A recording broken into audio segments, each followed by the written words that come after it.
చాలా సైలెంట్గా చేసుకెళ్ళిపోయే ట్రస్ట్ ఇది.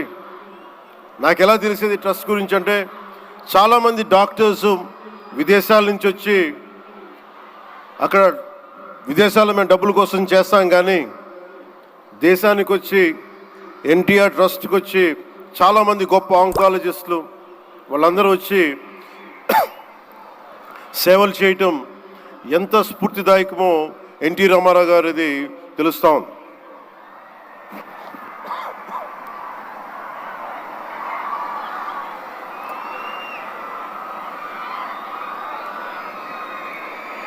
చాలా ఆనందం ఏమనిపించిందంటే, ఎన్టీ రామారావు గారు మన మధ్య లేకపోయినా కానీ ట్రస్ట్ ద్వారా మన గుండెల్లో ఆయన సజీవంగా ఉన్నారు. సహాయం పొందిన ప్రతి ఒక్కరు కూడా ఆయన పేరుని మననం చేసుకొని ఆయన ఒక అమరజీవిగా మనందరి గుండెల్లో నిలిచిపోయారు.